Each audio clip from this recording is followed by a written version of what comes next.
Today we are going to learn about special parallelograms. There are three types of special parallelograms.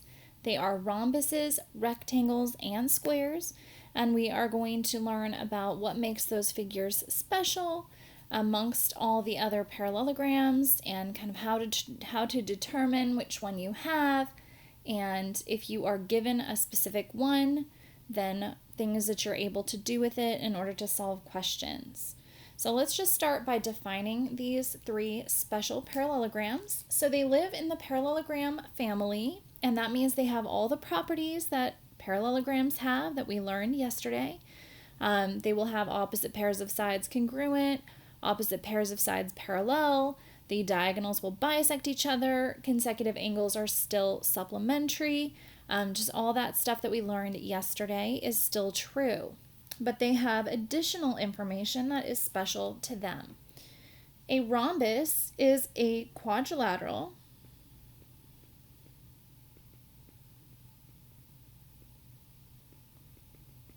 with four congruent sides.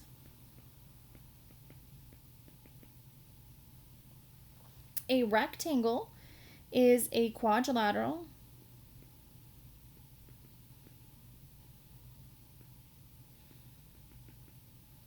with four right angles.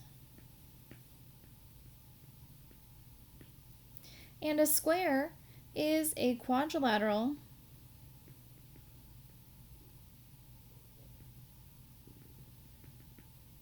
with four congruent sides and four right angles.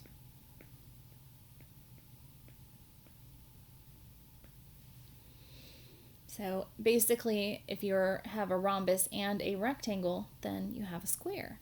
You kind of put them together to get that. I like to call squares square babies and pretend that it is like a rhombus and a rectangle had a child. And so they will have aspects of both of those figures about them. So if you see something and you think, oh, that's like a rhombus, and then you see another thing and you think, well, that was like a rectangle, then you have a square. We're going to be looking at some always, sometimes, and never questions and just kind of practicing those. It says if a quadrilateral is a rectangle, so in the first part we know we have a rectangle, then it is a parallelogram. So we want to think, is this always, sometimes, or never true? Is a rectangle always, sometimes, or never a parallelogram? Well, the rectangle is a type of special parallelogram, so this will always be true. The next one says if a quadrilateral is a parallelogram, then it is a rhombus. So think about this. Are they getting more specific or less specific in that family tree? We have a parallelogram that is kind of at the top of the family tree. Going to a rhombus is getting more specific. That is a special kind of parallelogram. Not all parallelograms are rhombuses, so this is a sometimes. The next one says if a quadrilateral is a square, so we know we have a square, then it is a rhombus. So think about squares and rhombuses. A rhombus has four congruent sides, and a square has four congruent sides and four right angles. So a square does have the relationship that you need to be called a rhombus. So a square can always be called a rhombus. Next one, if a quadrilateral is a rectangle, so we know we have a rectangle, four right angles, and it's a parallelogram, then it is a rhombus. Well, this is only sometimes, and it actually will only occur if you actually have a square. And a rectangle can sometimes be a square, and if that rectangle were to happen to be a square, then it would also be a rhombus. So this is sometimes, and it is one that would be frequently missed if we asked about that. So you have to really think about it. Could a rectangle be that rhombus? Sometimes.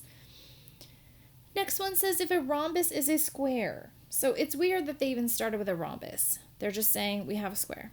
So a rhombus is a square. So we're looking at a square. That's the more specific name. then it is a rectangle. Think about squares. Squares have 4 right angles, and that is all it takes to be a rectangle. So this is going to be always. A square is always a rectangle. A rectangle is only sometimes a square.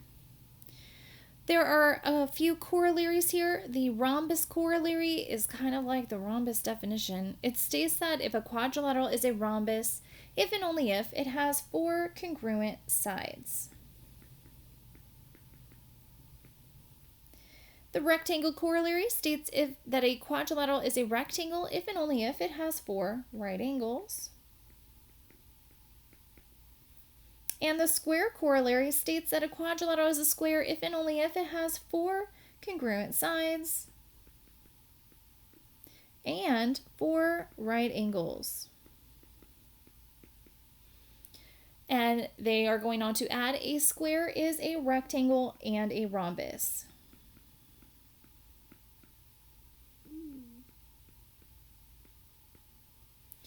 So it fits both of those descriptions. All right, now we have some sample questions here. It says for any rhombus ABCD. So we know we have a rhombus, and the name of that rhombus is ABCD. We want to try to draw like a picture of a rhombus. It's like a parallelogram, kind of like a diamond, where all 4 sides are equal. And if I called it A, B, C, D, and they're saying that they want to know, is this true always, sometimes, or never? So A, B, C, well, that is up here. And C, D, A is right here. They want us to know, are those always, sometimes, or never true in a rhombus? So a rhombus is a special kind of parallelogram. So the parallelogram aspects are still happening here. And one thing that's true for a parallelogram is that opposite angles are congruent. Since these are opposite angles and it's a rhombus, which is a parallelogram, this is going to be always true. They do want us to explain. I'm going to say opposite angles of a rhombus are congruent because a rhombus is a special parallelogram, so that's going to be true still. If we look at the second thing that they wanted to know is CA congruent to DB. So if I want to kind of add that to my image over here, CA and DB, well, CA is this diagonal and DB is this diagonal. And in a rhombus, these are not necessarily going to be congruent to each other, and they're not necessarily congruent in a parallelogram either. So this is going to be sometimes. And that would only occur if you actually had a square. And some rhombuses are square. So I'm going to say sometimes and only if ABCD were also a square. Probably should say was also a square. It's one figure, not a plural. There we go. So if it was a square, that would be a true statement. Next one. For any rectangle FGHJ, decide whether the statement is always or sometimes true. Oh, notice they don't even have an option of never. So they gave us a rectangle. Or they said we have a rectangle. And if we have a rectangle, we have 4 right angles. Kind of a bad drawing, but go with it. And it's FGHJ. So for number 3, they want to know, is F congruent to H? Well, in a rectangle, all of your angles are 90 degrees, and that makes them congruent. So I'm going to say always, and I'm going to say all right angles congruent for my explanation, because if it's a rectangle, then these are right angles, and if they're right angles, then they're congruent to each other, and so we can get there with our reasoning. On the right, number 4 is talking about GH and HJ. These are consecutive sides in the rectangle. They're not opposite sides. They are consecutive. And in any normal rectangle, these are not necessarily going to be congruent to each other. And if they are congruent to each other, it would actually make it a square rather than just a rectangle. So we're just going to say sometimes and only if FGHJ is a square. Which, being a rectangle, it could possibly be a square. We just don't know for sure, so sometimes it might be. Here are some more details about rhombuses and rectangles that we will need to know. Parallelogram is a rhombus if and only if its diagonals are perpendicular.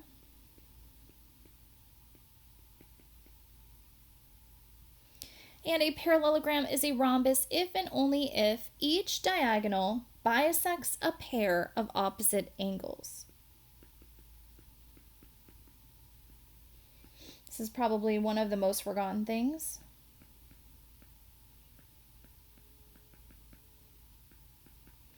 So just to talk about what that means, remember that the opposite angles of a parallelogram are congruent to each other, while in a rhombus, the congruent angles that are across from each other are also bisected. So you actually get 4 congruent angle measures along that diagonal, and then the other diagonal has 4 congruent angles as well. This is something you'll need to remember because there are going to be problems where you can't solve it if you don't remember this rule. A parallelogram is a rectangle if and only if its diagonals are congruent. But also remember that in a parallelogram that the diagonals bisect each other. So what this means is when you have a rectangle and you draw those diagonals which are bisecting each other, they are also congruent because they are a rectangle, and that means that all 4 segments of the diagonals are matching with each other. What this does is it creates pairs of isosceles triangles within the rectangle. Keep in mind that in a rectangle, those corner angles will add to 90. So these diagonals are splitting those angles not equally, but they will be complementary at the corners, so do keep that in mind. But you'll have a pair of isosceles triangles that I am kind of coloring in green right now.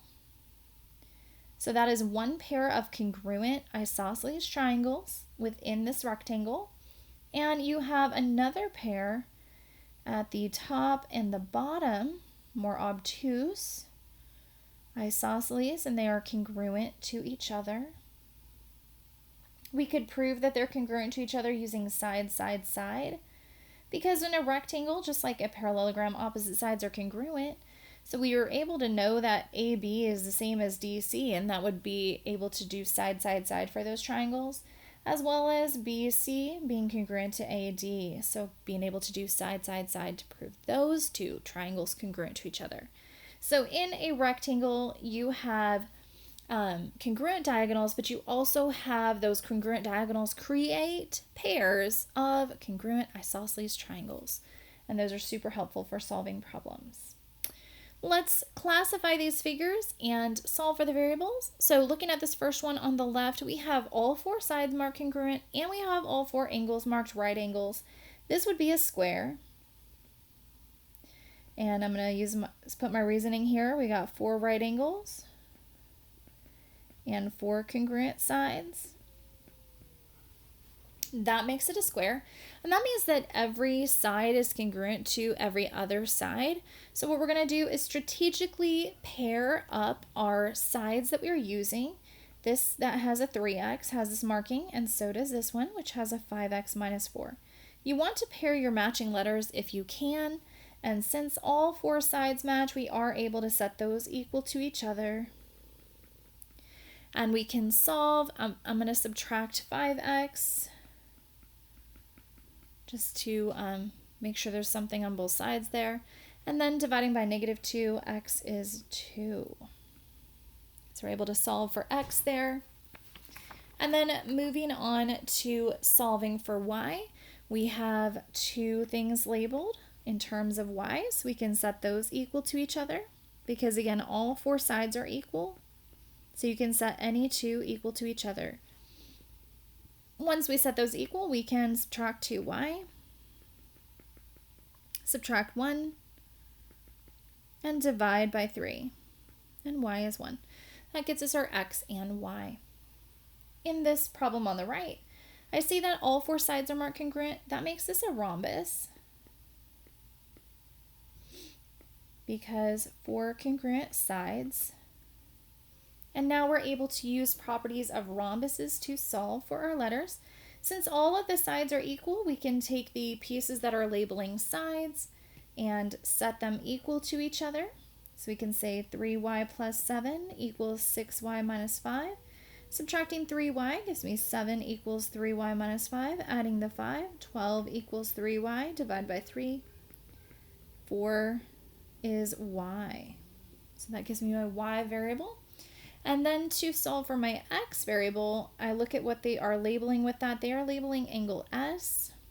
They have another angle labeled in this rhombus, and that is angle T. When you have a parallelogram or any special parallelogram, you want to think about your angles. You want to think, are they opposite or are they consecutive? These are consecutive angles. That means that they will add to 180, just like they did when we had a parallelogram.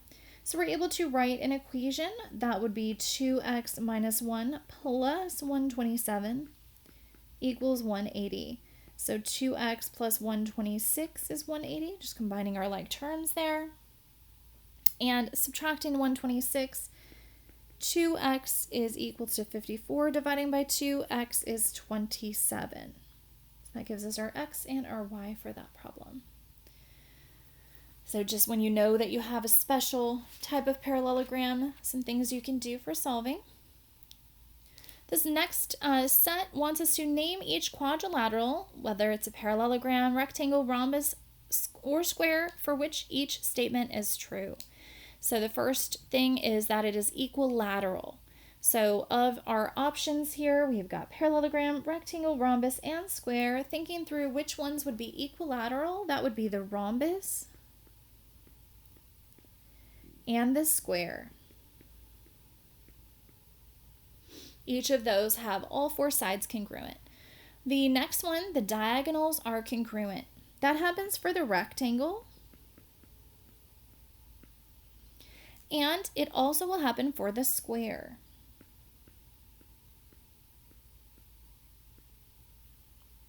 Because any property of a rectangle will also be a property of the square, as well as any property of a rhombus will also apply to the square. And that's why square is in both of these answers.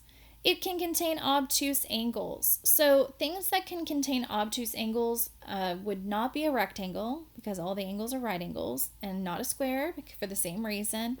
Rhombuses can have obtuse angles. And also parallelograms. And you can just draw the little picture of the parallelogram anytime you want to have parallelogram for your answer. And then the last one in this set, it contains no acute angles. Well, the rhombus has some obtuse and some acute, and same with the parallelogram. So in order to have no acute angles, there would have to be a rectangle, which all has 90, or a square. So rectangle and square.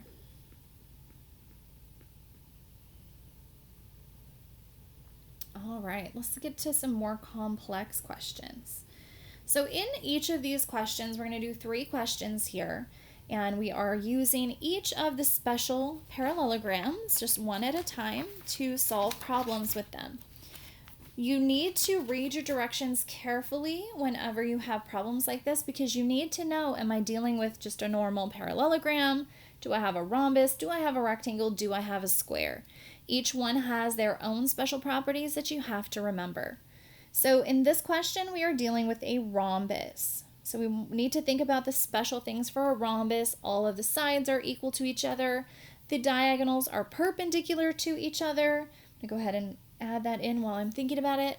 It also will be that the diagonals are bisecting pairs of opposite angles, that means that each of these along this diagonal will match, and then each of these along the other diagonal will match.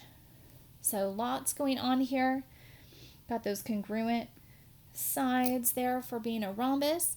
So let's kind of figure out what else we can learn looking at this picture. They do have 6 labeling RT, and a rhombus, just like a parallelogram, the diagonals bisect each other, and that means that from P to T will also be a length of 6.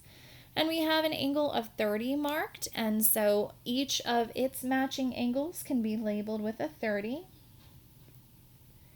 And since the diagonals bisect to be perpendicular to each other, we can use those triangles. There's 4 triangles here, and they're all right triangles, and they all have a 30-degree angle. That makes them 30, 60, 90 triangles.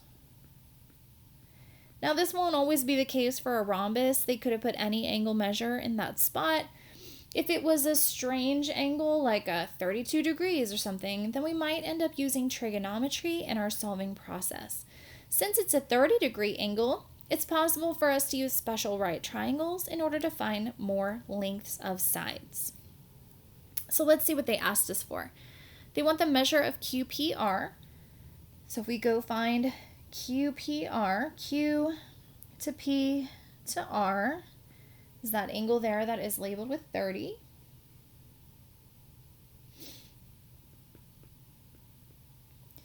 QTP, Q to T to P right there, that is a right angle. My undo button's not working good. There we go. 90 degrees. Now they want RP. R to P would be R to T and T to P. So adding both of those 6's together is a length of 12. And now they want QT.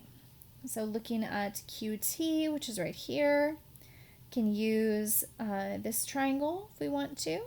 That is a 30, 60, 90,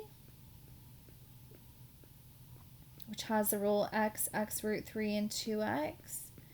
And we have the 6, which is across from the 60. So the 6 is our x root 3. If 6 is our x root 3, we're going to divide by root 3. Remember that you can't leave a root 3 on the denominator, so you're going to rationalize with a root 3 over root 3. When you rationalize, the denominator gets out, so because root 3 times root 3 is root 9, and the square root of 9 is 3. And then the top will be 6 root 3. And then if you're able to reduce, you want to do that, this will reduce to 2 root 3. So that would be our 30, the number across from our 30. And if we wanted the number across from the 90, that would be 4 root 3. And that would be out here, and that would be the length of the side of the rhombus. So they wanted QT, that's 2 root 3. But if they asked for more, we have enough information now where we can know all of the lengths of any piece in this figure. In the next one, we have a rectangle. Keep in mind that a rectangle has right angles in the corners. That's kind of the main thing that we know about rectangles. We also need to remember that the diagonals are bisecting each other and that they are congruent to each other in a rectangle. And that means that all of these pieces are equal to each other. And that creates these isosceles triangles that are matching across from each other. And so those base angles in those isosceles triangles are matching. They gave us one of the angles as 50. We are able to use our isosceles triangles, and alternate interior angles can get us over here. So those are all 50. And if the angle in the corner is 90, 90 minus 50 is 40. So all of my other angles are 40s. This allows me to also be able to continue and find the angles at the central location at point P there if I would like to. I'm going to use triangle sum. If I have already a triangle, like if you look at the triangle on the top where I have 40 and 40, that makes 80. 180 minus 80 is 100. Using vertical angles, we can bring the 100 down there as well on the bottom. Using linear pairs, can get these angles on the left and the right. So I have all the angles now for this rectangle.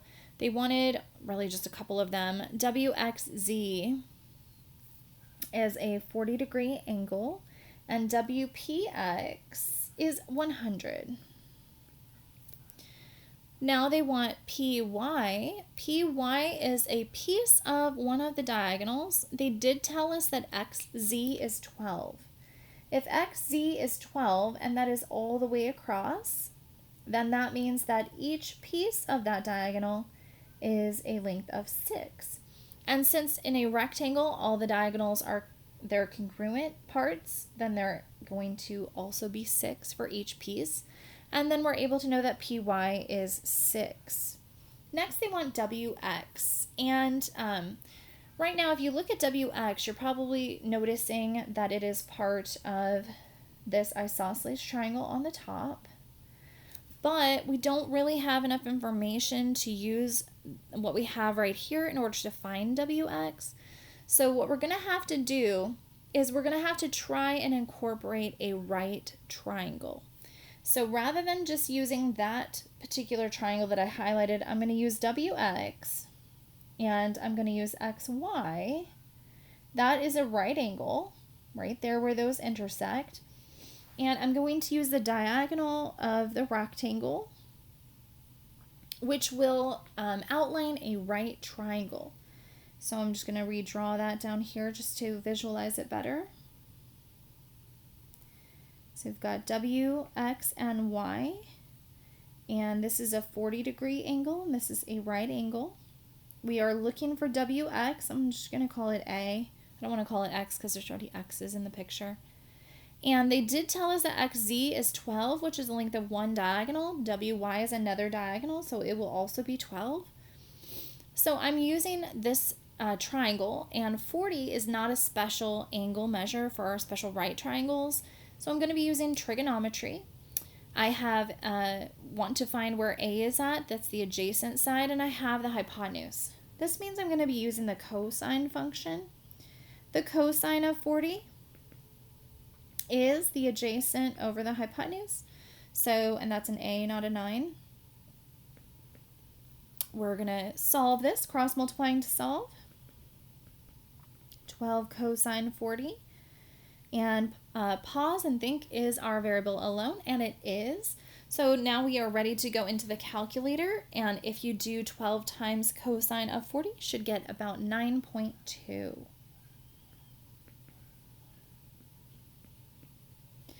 And they should definitely tell us where to round if we are having to solve this question.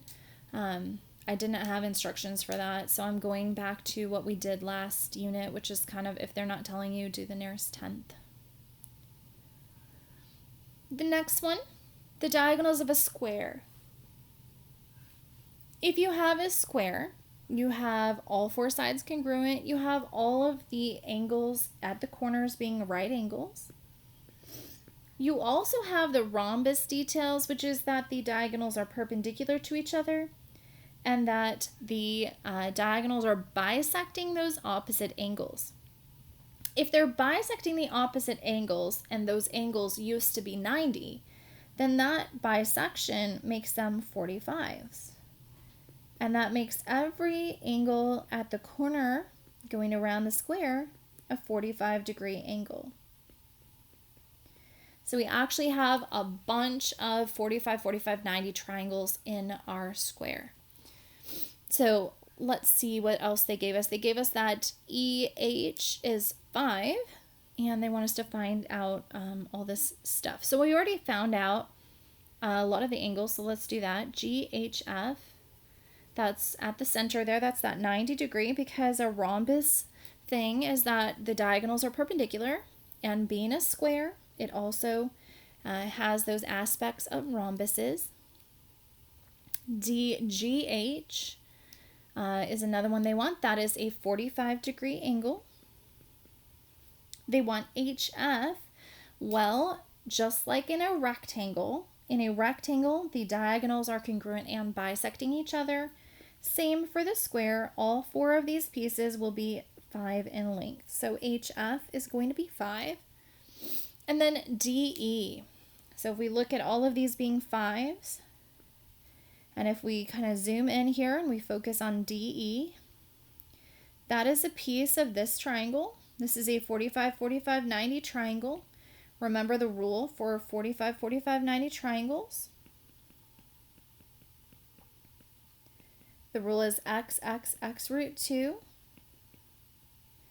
And we currently have the 5s, which are across from the 45. And that means that the 90 will be 5 root 2.